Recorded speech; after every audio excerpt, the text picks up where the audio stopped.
자, 우리 지난 시간에 이어서, 지난 시간이라 하면 화요일이 아닙니다. 금요일은 금요일대로 어떤 순서가 나가고, 화요일은 화요일대로 어떤 순서가 나갑니다. 그러니까 그렇게 아시고요. 성경의 기초 세우기 두 번째 시간이 되겠습니다. 그래서 오늘은 성경을 불신하는 여러 의문들에 대한 대답, 제목을 이렇게 삼아봤어요. 우리 성도님들이 이미 하나님을 믿기 때문에 또한 성경도 믿습니다. 그리고 나는 그 하나님 말씀으로 성경에 기록이 된 모든 것들을 받아들일 마음의 준비가 되어 있죠. 그러나 우리와 같이 그런 마음을 가진 사람만 이 세상에 있는 건 아닙니다. 우리가 가지고 있는 이 신앙에 대해서 잘 이해하지 못하고 그보다도 더 뿌리를 이야기할 것 같으면 성경에 대해서 잘 이해하지 못하고 예수 그리스도에 대해서 받아들이지 못하는 그런 사람들이 이 세상에 더 많다라는 것이죠. 더구나 우리 참다운 복음을 품은 우리 교회에 대한 이런 신앙 가진 자가 참 소수지요. 그죠? 그래서 참 여기까지 이르게 인도한다는 것은 굉장히 힘겨운 일이에요, 사실은. 왜냐하면은 걸음마도 못하는 사람한테 뛰어라라고 이야기할 수는 없잖아요. 성경에 대한 믿음도 없는데 우리 교회가 참이야, 우리 교회로 와. 이게 참 힘든 문제예요. 그래서 우리가 불신자들이 우리 신앙의 세계를 이해하기를 원한다면 우리도 또한 그 불신자들의 사고방식이나 뭔가 그들이 가지고 있는 문제들에 대해서 관심을 가져야 됩니다. 그래서 그들의 마음속에 있는 장애물이 뭔가, 그들이 왜 신앙을 가지지 못하고 왜 하나님을 믿지 못하나, 여기에 대해서도 우리는 마땅히 관심을 가져야 됩니다. 그런 게 어딨어? 그냥 믿으라면 믿는 거지. 그렇게 해서 믿는 그런 마음도 참 복된 마음이에요. 그런데 이 세상 사람들은 굉장히 다양하거든요. 뭔가 이해가 되지 않으면 안 믿는 사람도 있거든요. 그리고 이해라고 하는 게 굉장히 중요하기 때문에 하나님께서 사실은 우리한테 말씀을 주신 거거든요. 그 말씀을 잘 읽고 깨닫고 이해해서 그래서 그 말씀대로 이렇게 순종하면서 살아라. 이렇게 이해가 결여되는데 어떻게 순종할 수가 있겠어요? 그래서 결코 그런 어떤 그 이성적인 그런 의문을 제기하고 그런 것들에 대해서 우리는 거부감을 가질 필요는 없다. 필요한 것이고 그것을 우리가 잘 소화해내면 오히려 우리 신앙에 굉장히 큰 유익이 있다라는 것입니다. 그래서 이번 시간에는 불신자들은 이런 데 대한 의문을 가질 수 있겠구나. 이런 것들을 좀 이제 생각해보고 그로 인해서 내가 그런 불신의 어떤 장애물이 있었다면 그런 거 다시 한번 반추해보고 그런 자리에 있는 불신자들을 신앙의 자리로 이끌 수 있는 그런 역량을 우리 성도님들이 키우셔야 되겠죠. 그래서 오늘 다루는 이 내용은 어떻게 보면 우리 자신의 신앙을 세우기보다는 이 신앙으로 인도해야 되는 사람들을 위한 그런 내용이다. 그런 분들에게 이렇게 얘기해줘라 라고 답을 제시하는 그런 차원의 시간이다. 이렇게 생각하시면 되겠습니다. 자, 우리 먼저 한번 하나님 말씀 읽어보실까요? 시작. 먼저 알 것은 경의 모든 예언은 사사로이 풀 것이 아니니 예언은 언제든지 사람의 뜻으로 낸 것이 아니요 오직 성령의 감동하심을 입은 사람들이 하나님께 받아 말한 것임이니라. 여기서 모든 예언은 뭘까요? 예언서만 얘기하는 건 아니에요. 구약 성경을 얘기하는 거죠. 그죠? 구약 성경. 이것은 성령의 감동하심을 입은 사람들이 말한 것이다. 하나님께 받아서 말한 것이다. 기원이 어디에 있어요? 사람에게 있지 않고 하나님께 있다고 분명히 이렇게 선언하고 있습니다. 다음 말씀 읽어보겠습니다. 시작. 모든 성경은 하나님의 감동으로 된 것으로 교훈과 책망과 바르게 함과 의로 교육하기에 유익하니 이는 하나님의 사람으로 온전케 하며 모든 선한 일을 행하기에 온전케 하려 함이니라 그랬어요. 그래서 모든 성경에 대해서도 이거 하나님의 감동으로 된 것이다. 말을 바꾸면 하나님으로부터 기원한 것이다. 이렇게 분명히 선언을 하고 있죠. 근데 이 세상 사람들은 그걸 잘 받아들이지 못해요. 왜요? 하나님을 안 믿으니까. 하나님의 존재도 받아들이지 않는데 하나님으로부터 기원한 문서를 어떻게 받아들이겠습니까? 당연한 귀결이죠. 성경을 불신케 하는 여러 가지 의문들이 있을 수 있는데요. 저는 크게 한 5가지로 추려봤어요. 이런 반문들이 있더라고요. 구약의 그 많은 이야기들 꾸며진 것 아닙니까? 인간의 저술에 불과한 것이 아닙니까? 이게 하나님으로부터 왔다, 신으로부터 왔다라고 하는 어떤 근거가 있나요? 뭐 이렇게 묻는단 말이죠. 예언의 성취라고 하는 게 뭐 우연이 될 수도 있지 않나요? 우연의 일치 아닌가요? 뭐 이렇게 또 반문하는 사람도 있고요. 신의 계시라는 어떤 물리적인 증거가 있습니까? 성경이 하나님으로부터 기원했다고 하는 어떤 물리적인 증거가 있느냐? 또 이렇게 질문을 할 수 있고요. 나보다 똑똑한 많은 지식인들이 이 성경에 대해서 이렇게 믿지 않는데 그것은 이 성경이 그만큼 뭔가 불합리하고 부조리하고 진실되지 않은 요소가 있다는 뜻 아닙니까? 이렇게 또 반문하는 사람도 있어요. 여기에 대해서 우리는 어떤 대답을 준비하고 있나요? 만약에 준비되지 않았다면 이 시간 좀 준비하는 시간이 되기를 원합니다. 첫 번째로 구약의 이야기들은 꾸며진 것 아닙니까? 여기에 대해서 우리는 어떻게 대답해 줘야 될까요? 당연히 꾸며진 것이 아닙니다. 이렇게 얘기해야 되겠죠? 그럼 그 근거는 뭐냐면 예수 그리스도께서 구약의 진실성을 인정하셨다. 당신이 예수님을 진실한 분으로 믿는다면 예수님이 진실로 인정한 것도 진실로 받아들여야 된다. 논리적으로 맞죠? 그렇지 않습니까? 예수님은 훌륭한 분인데 거짓말 하겠어요? 안 하겠어요? 안 하죠. 그러니까 그분이 진실하다고 믿는 것, 그것을 우리도 진실로 받아들일 수 있다. 이렇게 설득하셔야 됩니다.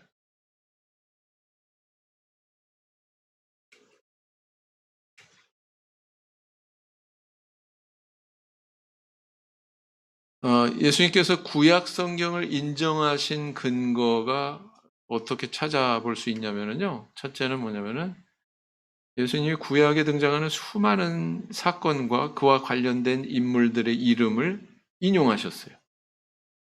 그러면 실제로 존재한 사건이다, 아니다? 실제로 존재한 인물이다, 아니다? 인물이다. 사건이다. 그 다음에 이제 두 번째는요. 유대인들이 구약 성경을 세 부분으로 분류했어요. 또는 두 부분으로 분류하기도 했습니다. 근데 이제 셋으로 분류한 것을 보다 더 이제 보편적이다 이렇게 판단하고 이렇게 삼분하셨다라고 하는 것을 우리는 주목해 볼 수 있죠. 유대인들이 보편적으로 성경을 셋으로 분류한 것을 예수님도 그대로 인용하면서 이렇게 셋으로 분류해서 이야기했다면 그 구약 성경의 권위를 인정했다는 뜻이거든요. 그래서 이 두 가지 굵직한 사실만 봐도 예수님께서는 구약 성경의 진실성을 인정하셨다는 것을 뜻하는 것입니다. 그래서 그 구체적인 구절을 한번 살펴보면 마태복음 24장 37절에 노아의 때와 같이 인자의 임함도 그러하리라 그랬어요. 한 인물이 등장하죠. 누구요? 노아. 예수님이 노아를 인용하셨어요. 노아 실존 인물이다 아니다? 실존 인물이다. 노아 홍수 사건 실제로 있었다 없었다? 있었다. 두 번째 구절 우리 형제반이 읽겠습니다. 시작.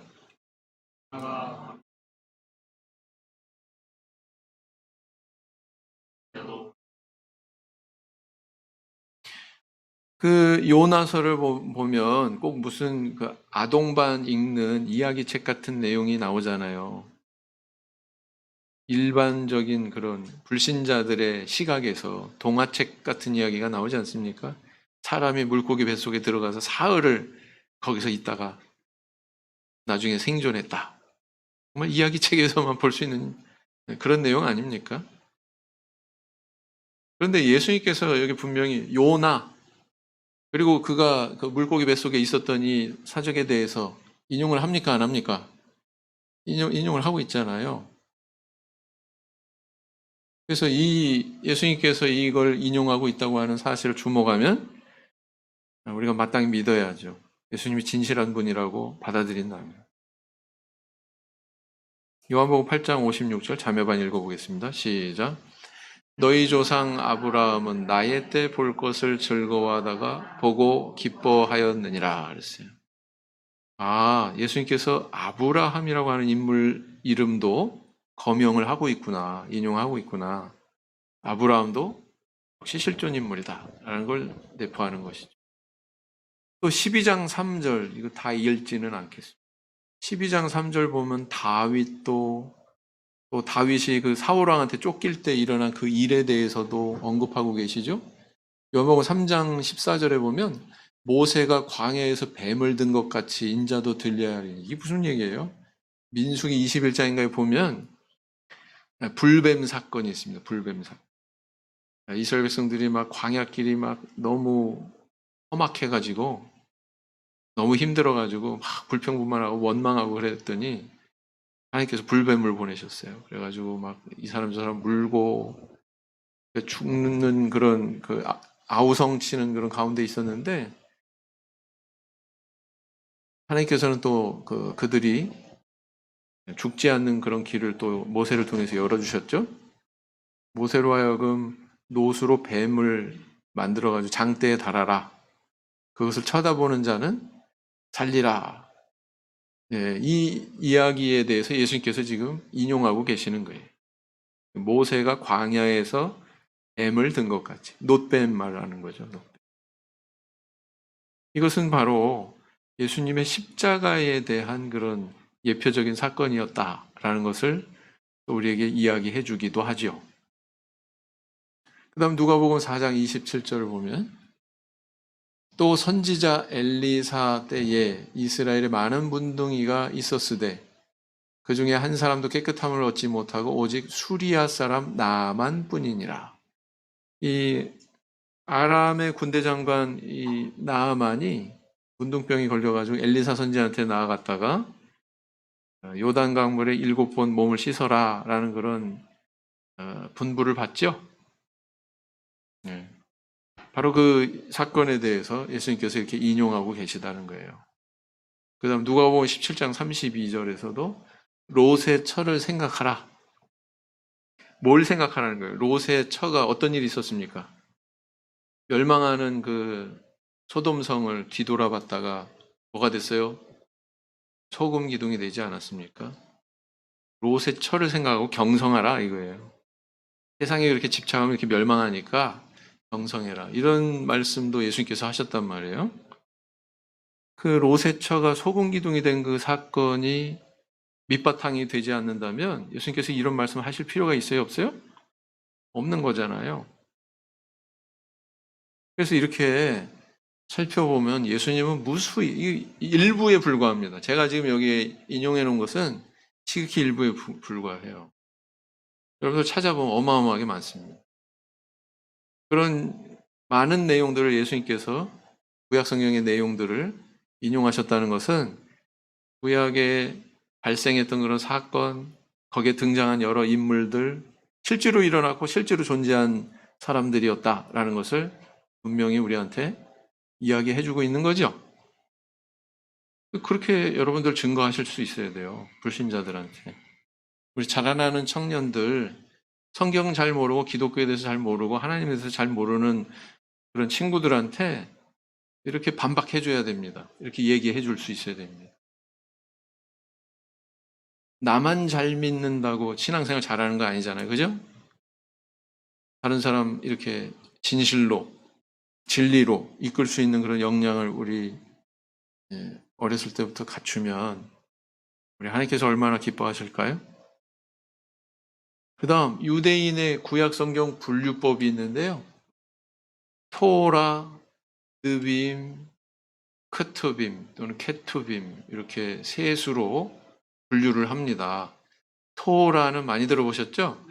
토라는 모세오경을 가리켜요. 토라는 율법서로 창세기, 출애굽기, 레위기, 민수기, 신명기 이 5권을 토라라고 이야기합니다. 느빔은 뭐냐면 이거 예언서거든요. 예언자가 뭐냐면 나비예요. 느빔 발음이 좀 비슷하죠? 여러분 우리 청년들 다 한 번쯤은 봤을 그런 디지털 애니메이션이 있습니다. 디지털 그래픽으로 만든 애니메이션. 이름을 까먹었네. 팬도라라고 하는 거 행성에서 일어난 일. 뭐예요? 네? 아바타. 아바타 보셨어요? 안 보셨어요? 거기에 보면은 그 족속 이름이 나비잖아요. 예언자 족속이라는 뜻이죠. 느빔, 나비. 그래서 여호수아부터 12소선지서까지. 그러니까 지금 오늘날 현재의 성경 분류하고는 좀 다르다. 현재 성경 분류법하고는 좀 다릅니다. 그 다음 세 번째는 성문서로 이렇게 분류가 되는데요. 여기 욥기, 시편, 잠언, 전도, 아가 뿐만 아니라 룻기, 애가, 에스더, 다니엘. 여기 표기가 좀 잘못됐죠. 요즘엔 더라고 하는데. 다니엘, 에스라, 느헤미야, 역대기 이렇게 해서 성문서로 그렇게 분류가 됩니다. 그래서요, 이렇게 유대인들이 셋으로 분류하는 것처럼 예수님께서도 셋으로 분류했습니다. 그 근거가 어디 있냐면은 잠깐 또 부언을 하면 맨 마지막에 타낙이라고 그랬잖아요. 타낙이라고 이렇게 하는 명칭은 뭘 가리키냐면 토라의 T, 그 다음 느빔의 N, 케투빔의 K 이렇게 첫 글자를 따가지고 가운데 이제 아라고 하는 그 모음을 넣어서 타낙으로 발음하죠. 그러면 이건 뭘 가리키느냐? 구약 성경 전체를 가리키는 거예요. 타낙이. 그러면 예수님이 정말 이렇게 셋으로 분류한 근거가 있나? 있습니다. 누가복음 24장 44절 읽어보시겠습니다. 시작. 또 이르시되 내가 너희와 함께 있을 때에 너희에게 말한 바 곧 모세의 율법과 선지자의 글과 시편의 나를 가리켜 기록된 모든 것이 이루어져야 하리라 한 말이 이것이라 하시고 정확하게 뭐 이렇게 토라, 느빔, 케투빔 이렇게 말씀하시지는 않았어요. 근데 내용으로 이렇게 분류해 보면 3분하고 계신다는 것을 분명히 알 수가 있습니다. 모세율법은 아까 얘기한 토라고요. 선지자의 글은 아까 얘기한 느빔이고요. 시편은 바로 성문서의 대표거든요. 그래서 이렇게 셋으로 예수님께서 분류하고 계시구나라는 것을 알 수가 있습니다. 예수님은 단순히 구약 성경에 나를 가리켜 기록된 모든 것이 이렇게 표현하지 않으셨고 모세의 율법과 선지자의 글과 시편에 나를 가리켜 기록된 모든 것이 이렇게 말씀하셨어요. 그것은 예수님께서 3분하셨다는 것이고 구약 성경을 이렇게 3분하셨다는 것은 유대인들의 그런 구약 성경에 대하여 인정하는 것처럼 예수님 자신도 구약 성경에 대해서 인정하고 계시는 것을 밑바탕에 깔고 있는 겁니다. 그렇기 때문에 우리는 구약 성경을 믿을 수 있다는 거죠.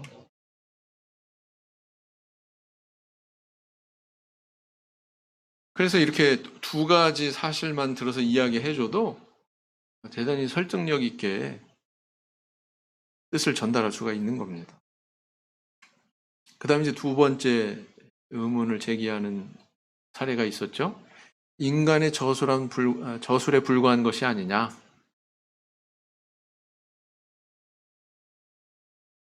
그런데 이건 정말 성경에 대해서 잘 1도 연구해보지 않은 사람의 질문이에요. 그런 사람한테 이렇게 질문 것에 대해서 대답을 해주시면 적절하지 않을까 생각합니다. 뭐냐면은 성경은 놀랍게도 엄청나게 많은 사람이 아주 오랜 기간 동안 기록한 책임에도 불구하고 마치 한 사람이 기록한 것처럼 그 안에 유유히 흐르는 주제가 있다. 통일성이 있다. 이건 참 놀라운 사실입니다. 얼마나 놀라운 사실일까요? 자, 1500년이라고 하는 기간 동안 40여 명의 사람이 참여해가지고 이걸 기록을 했어요. 서로 다른 시간에, 다른 장소, 다른 배경을 가지고. 이 저자들의 배경을 보면은요, 왕족도 있고요. 또 목동도 있어요. 왕족은 누구예요? 모세고요. 목동은 아모스예요. 신분으로 말할 것 같으면은 엄청난 차이죠. 의사인 누가도 있었고요. 세리를 직업으로 했던 마태도 있고요. 물고기 잡는 어부였던 베드로도 있습니다. 이런 여러 다양한 직업, 신분의 사람들이 이것을 기록을 했다. 그런데 이 성경의 내용은 인류 구원이라고 하는 하나의 주제가 이렇게 서로 보완해 가면서 이루어지고 있다. 스토리가 이루어지고 있다라는 것을 발견할 수가 있죠. 그래서 이것은 근본적으로 이 성경을 기록하게 하신 분은 바로 하나님 한 분이다라는 것을 알 수가 있습니다. 제가 비유를 한번 해볼까요? 만약에 여기 앉아 계신 우리 성도님들한테 펜을 제가 하나씩 다 드렸다고 생각해 보세요. 그래서 안대를 눈에 가리고, 안대가 없으면 마스크로 가리고, 여기 위에 올라가가지고 우리 사무실 옆에 있는 벽면에다가 예수님의 얼굴을 그리세요. 당신은 눈을 그리십시오. 당신은 눈썹만 그리시고요. 당신은 귀를 그리십시오. 당신은 예수님의 수염을 그리세요. 당신은 예수님의 손을 그리십시오. 당신은 예수님의 목덜미를 그리십시오. 이렇게 제가 주문을 했다고 봐요. 안대를 가리게 하고. 나중에 정말 예수님 모습이 제대로 나올까요? 이건 정말 어려운 얘기예요. 마치 그와 같이 이건 굉장히 어려운 일이거든요. 1500년 동안 40여 명의 사람이 서로 자기가 붓을 들고서 예수님을 그려낸 거예요. 근데 나중에 보니까 정말 예수님의 모습이 그려져 있는 거예요. 만약에 이 사람들이 정말 그걸 제대로 그려내려면은 누군가 조종하는 사람이 뒤에 있어야 돼요. 왼쪽으로 일보 가세요. 앞으로 전진하시고 거기서 당신의 어깨만큼 펜을 올려가지고 점을 하나 찍으십시오. 아니면 선을 위에서 아래로 내리십시오. 뭐 이렇게 지시를 하면은 말이 돼요. 뭐 그려줄 수 있겠죠. 그죠? 좀 엉망이긴 하겠지만 그거와 똑같은 일이다 이것은. 어떻게 1500년이라고 하는 기간 동안에 40여 명의 사람이 동원했는데 일치된 주제가 나온다고요? 통일성이 나온다고요? 이건 엄청나게 어려운 일입니다. 근데 성경은 그걸 보여주고 있거든요. 구체적으로 보면 이사야 선지자가 쓴 글이 이사야서잖아요. 미가서는 미가 선지자가 쓴 글이잖아요. 근데 어때요? 내용을 비교해 보니까 네? 다른 저자인데 같은 서술이 나와요. 그죠? 같은 내용이 나오잖아요. 위에 형제반, 밑에 자매반. 시작. 자기의 여호와의 전에 산이 모든 산 꼭대기에 모든 작은 산 위에 뛰어나리 만방이 그리로 모여들 것이라.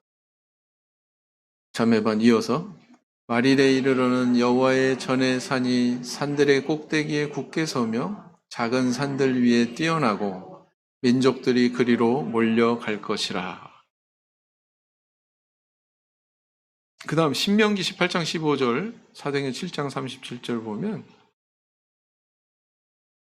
또 위에 형제반, 밑에 자매반 이렇게 씁니다. 시작. 내 하나님 여호와께서 너희 중 내 형제 중에서 나와 같은 선지자 하나를 너를 위하여 일으키시리니 너희는 그를 들을지니라. 자매반 시작.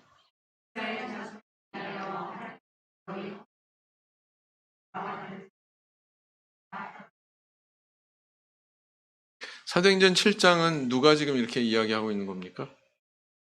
사도행전 7장에는 누가 등장하냐면은 스데반. 제일 사도행전에서 긴 절을 차지하고 있죠. 근데 스데반 집사가 그 설교한 가운데 그 내용 가운데 뭘 지금 얘기하고 있냐면 신명기 18장 15절에 있는 내용을 인용하면서 뭐라고 그러냐면 이렇게 말하던 자가 누구냐? 곧 모세라 이렇게 얘기하고 있어요. 신명기 이거 누가 한 말이란 얘기예요? 모세가 지금 한 말이죠. 이분이 바로 누구냐? 예수 그리스도다. 이걸 증거하고 있는 겁니다. 이 두 사람의 그 시간은요, 어마어마하죠. 그죠? 1500년, 1400년 전에 모세오경을 기록했잖아요. 그죠? 스데반은 예수님 오신 다음 사람이에요. 1500년 뒷 사람이에요. 근데 이 구절을 인용하면서 모세가 말했던 이 사람이 바로 예수 그리스도다. 이렇게 얘기하고 있죠. 모세가 의도했던 것, 그 다음 스데반 집사가 지금 그걸 받아가지고 더 구체적으로 이야기하고 있는 거죠. 이렇게 모아지고 있어요. 초점이 모아지고 있어요. 그 초점의 끝에는 누가 계신 거예요? 예수 그리스도. 그죠? 놀라운 사실입니다, 이거. 그 다음, 에스겔서 1장 10절. 에스겔 선지자가 뭘 봤어요? 하나님의 보좌의 주변에 있는 어떤 형상들을 봤어요. 우리 성도님들에게 익숙할 거예요. 제가 여기서 성막 다 했거든요. 성막 다 공부하셨잖아요. 네, 그때 에스겔 선지자가 본 이 존재가 뭐냐면 한쪽은 아픈 사람의 얼굴이고 내세 우편은 사자의 얼굴이고 좌편은 소의 얼굴이고 내세 뒤는 독수리의 얼굴이다. 근데 한 7, 800년 뒤에 온 요한 사도가 똑같은 걸 봤어요. 똑같은 걸 봤어요. 그 첫째 생물은 사자 같고 그 둘째 생물은 송아지 같고 그 셋째 생물은 얼굴이 사람 같고 그 넷째 생물은 날아가는 독수리 같은데 그랬죠? 네. 일치된 걸 이렇게 이야기하고 있다라는 거예요. 다른 시대에 전혀 다른 저자가 동일한 한 존재에 대해서 목격담을 이렇게 서술을 하고 있다는 것입니다. 여러분 여기에 이런 통일성이 분명히 잠재하고 있다는 거예요. 성경 안에. 놀라운 사실 아닙니까? 그래서 세 번째 또 의문사항이 있죠. 예언성취란 우연의 일치 아닌가? 뭐 이런 의문 제기할 수도 있죠. 우리도 그런 의심을 품어볼 수 있다고 봐요. 성경에 대해서 잘 모를 때, 정말 모를 때. 어떻게 대답해 줘야 될까요?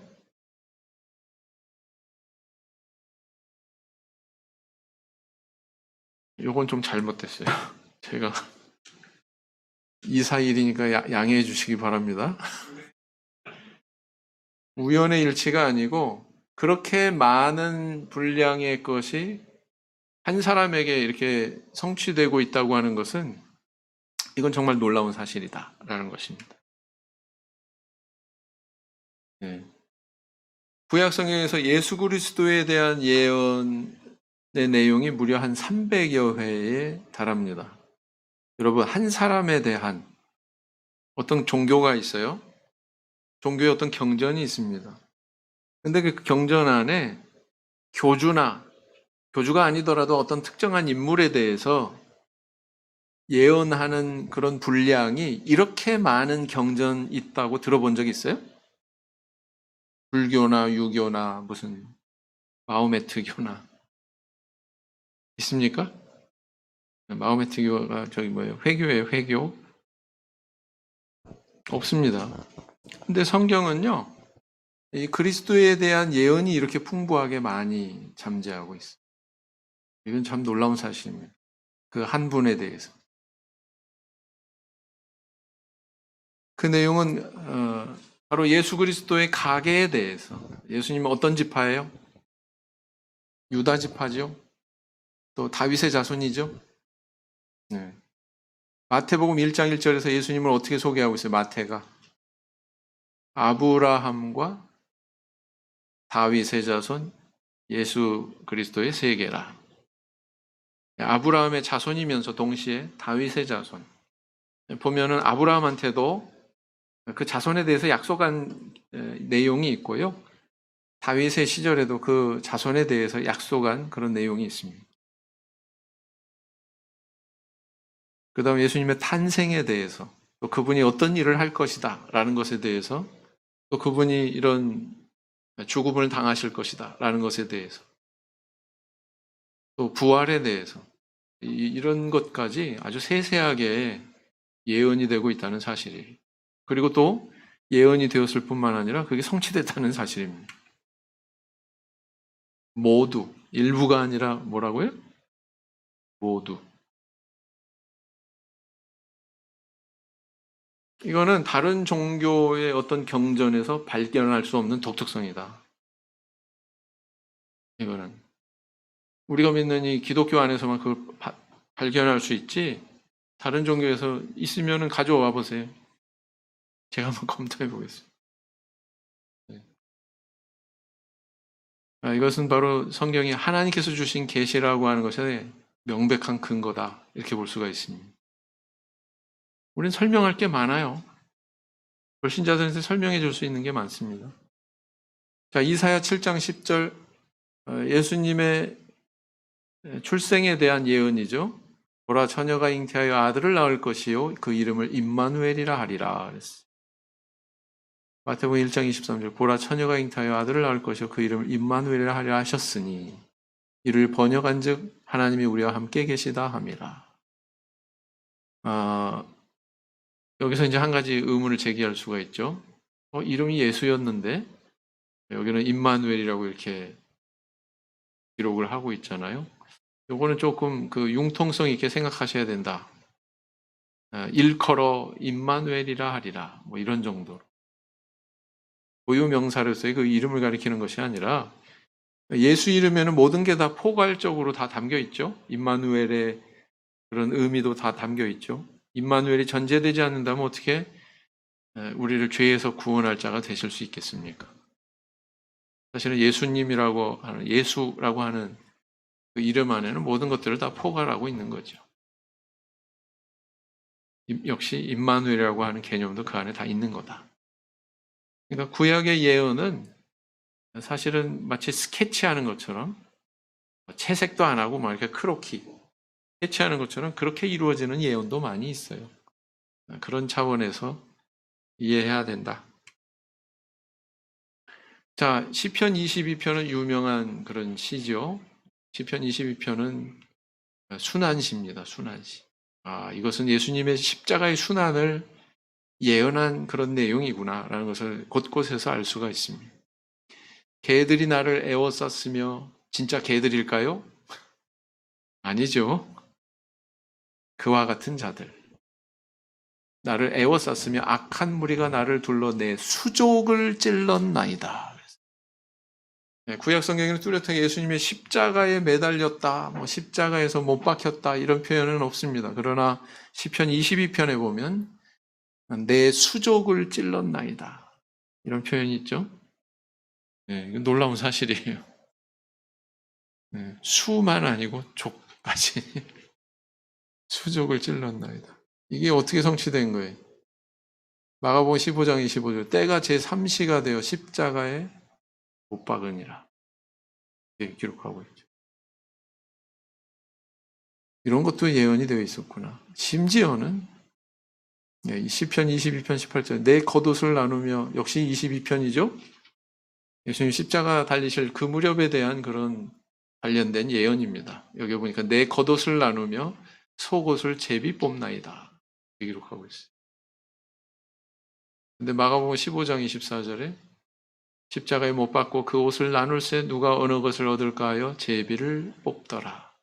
요한복음에는 직접적으로 이 말씀을 이루려 합니다. 이렇게 기록을 하고 있습니다. 여러분, 예수님이 십자가 달리실 때 예수님의 그 옷을 로마 군병들이 나누는 것은 어떻게 보면 하찮은 취급을 당할 수 있는 사안이에요. 맞죠? 그거 뭐 나누는 게 뭐 얼마나 대수롭다고. 그렇게 생각할 수가 있습니다. 근데 한 가지 주목해야 될 것은 뭐냐면은 그런 것조차도 예언하고 있고 그 예언대로 그대로 성취됐다는 사실입니다. 예수님에 대해서 이렇게까지 예언하고 있다는 사실이 그리고 성취되고 있다는 것입니다. 여러분들 놀랍지 않습니까? 하나도 안 놀라는 표정이에요. 근데 우리 성도님들이 만약에 불신자들한테 이걸 증거할 때 놀라게 되길 원합니다. 야, 정말 그러네. 네. 그렇게 증거하실 수 있죠? 네. 하셔야 돼요. 우리 자라나는 세대, 우리 청년들이 충분히 그럴 역량이 있다고 저는 믿습니다. 비전 공부방을 그렇게 열심히 하는 걸 보면, 와, 이게 놀라운 일이에요. 바이블 스쿨 봐. 자, 그 다음.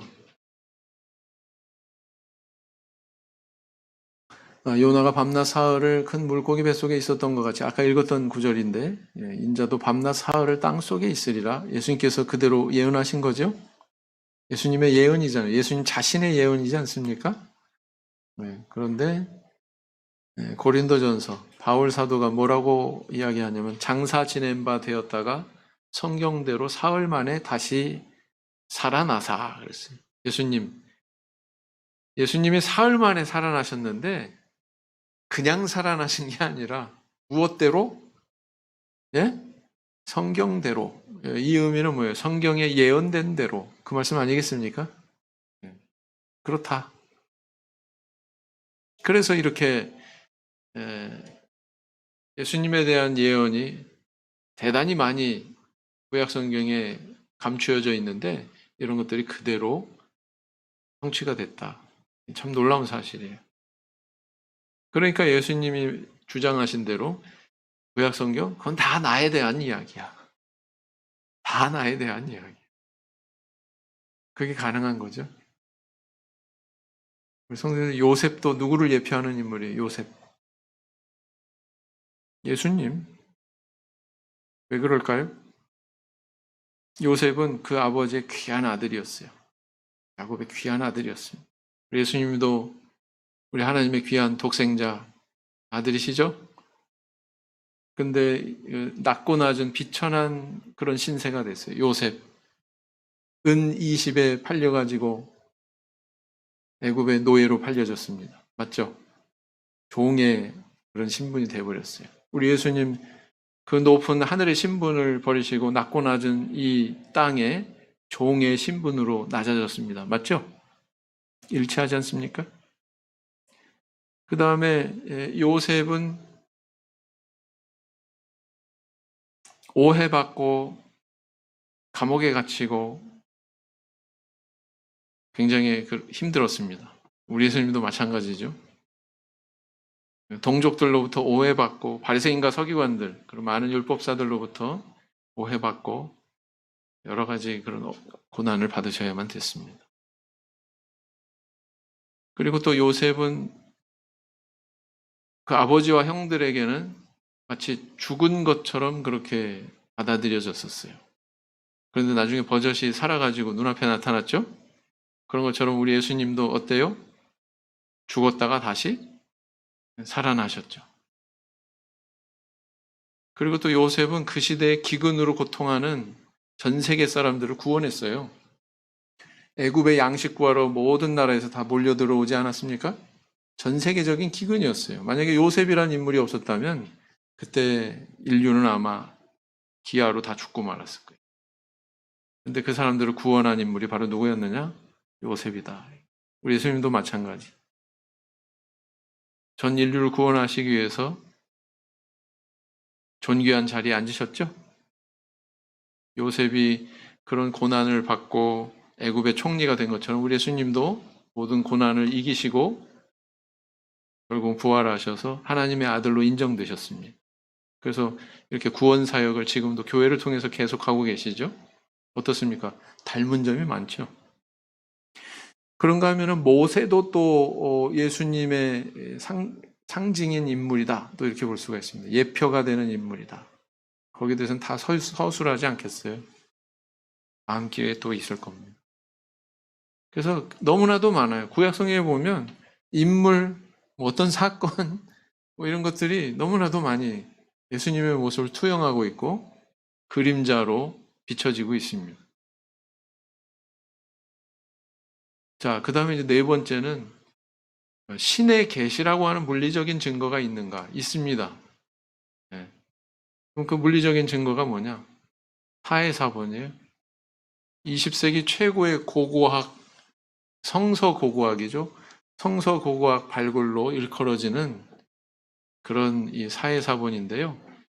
그 전까지는 주후 9세기경의 것, 다시 말하면 800 몇 년, 이 무렵에 꽤 가장 오래된 성경 사본으로 알려졌었습니다. 근데 사해사본이 1946년 11월에 발견이 돼가지고 사본의 역사가 무려 1100년 정도도 뛰어넘게 됩니다. 왜냐하면 이건 주전 거였거든요. 주전 200년경의 것으로 판명이 됐어요. 이 사해사본이. 자, 그러면 여러분들 궁금하지 않습니까? 1100년 전의 기록과 1100년 뒤의 기록이 어떤 차이가 있을까 없을까 궁금하지 않겠어요? 똑같이 쓰여졌을까? 아니면 차이가 있나?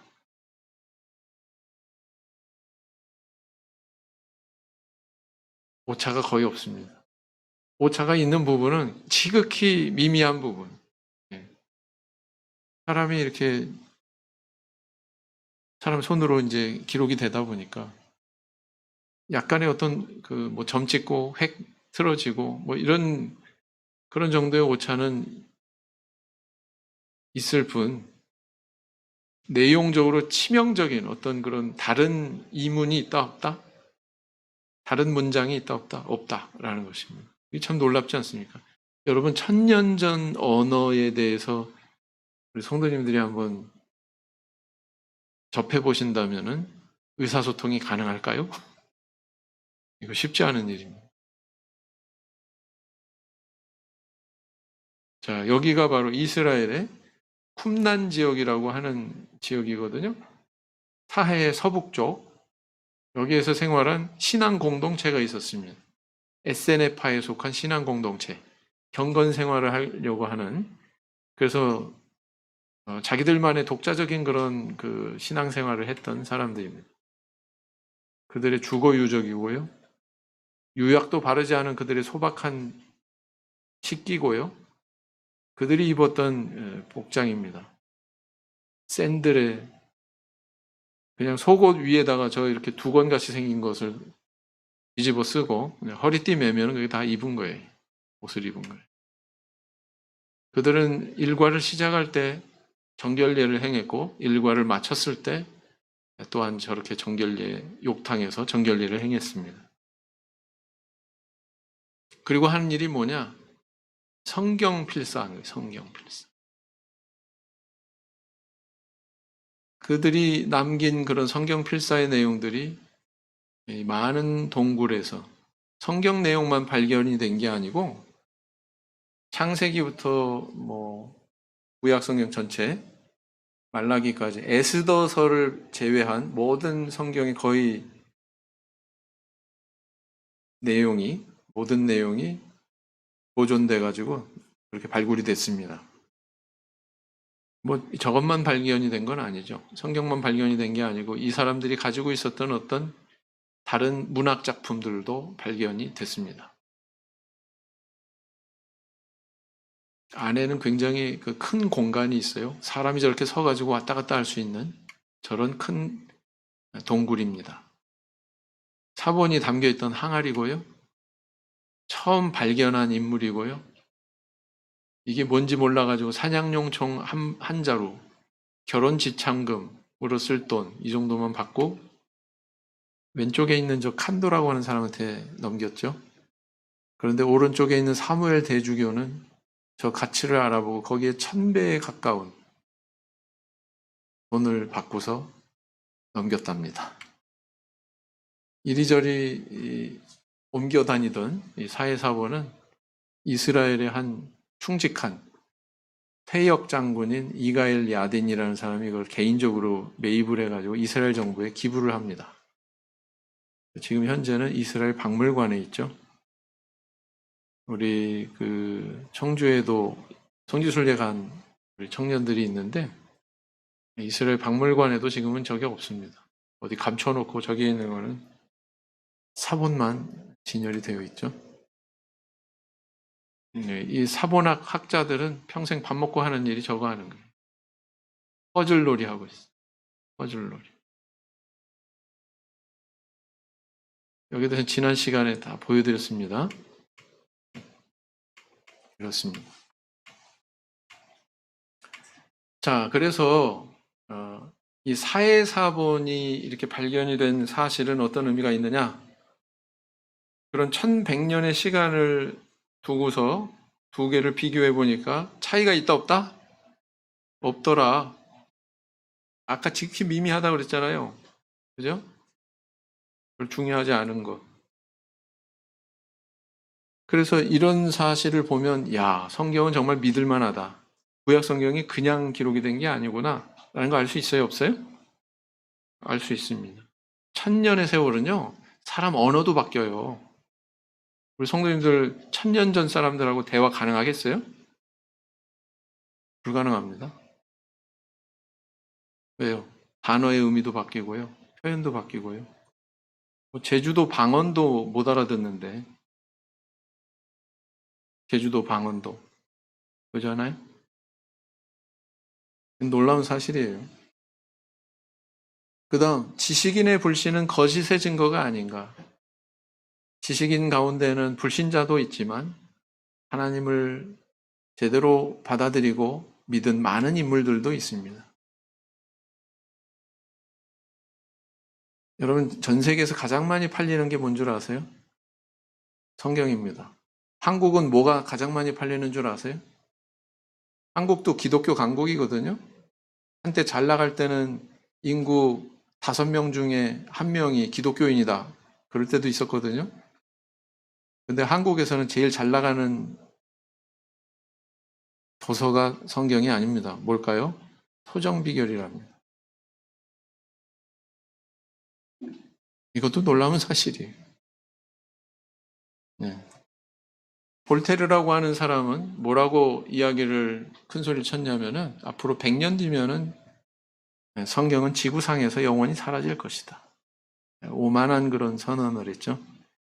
근데 하나님께서는 섭리하셔가지고 이 사람이 살던 집을 그가 죽은 지 50년이 지났을 때 그의 집을 프랑스 성서공예가 성경을 보관하는 창고로 그렇게 활용하셨어요.